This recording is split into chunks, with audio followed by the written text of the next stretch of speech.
My name is Emily Coleman, and the local community initiative I have chose to focus on is mental health in St. Louis, Missouri. What is mental health? Mental health is the emotional, psychological, and social well-being. Many people have probably heard this before, but they do not take into consideration how it affects the thoughts, feelings, and actions of others.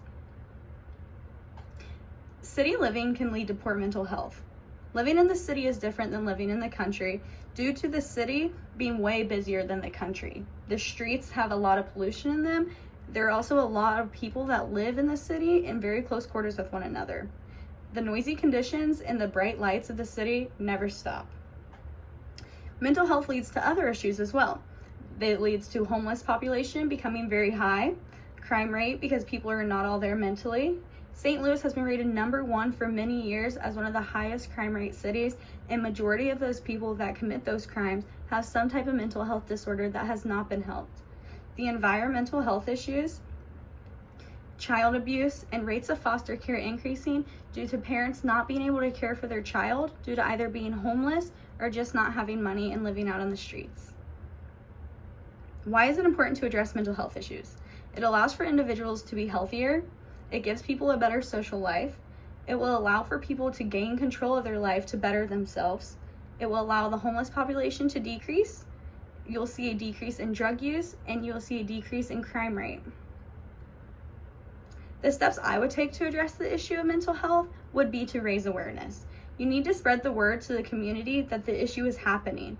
A lot of people will just complain about it, or you will see news article after news article, which will majority of time make people very scared. But if you raise awareness, you will be able to change the problem. The second step I would take would be to fundraise. You need to raise money to help those in need. This money would go towards treatment facilities or getting them off the street. And third, you need to change the perspective. You need to show people that it's okay to not be okay. And just because someone is different or less fortunate than you does not make them any less of a human being. The resources I would need to do this would be donations, government officials to speak about the issue, local businesses to help out, treatment facilities to be open to taking people in. I need one person to step up, preferably someone that is high up in the government in St. Louis. I need someone with mental health issues to speak about their experiences so people can gain an insight to what goes on in their mind. And I want to have a doctor speak out so that they can medically tell people what is happening. The time it would take to implement my initiative would be around a month before I would have the first meeting to start raising awareness. You do not want to take too long because the mental health issues are becoming worse, but you cannot push something very quickly like this.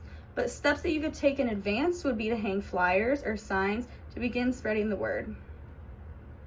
The time for results, research shows it can take years to see good results, but a good result in my opinion would be 1 to 2 years of seeing mental health issues decrease.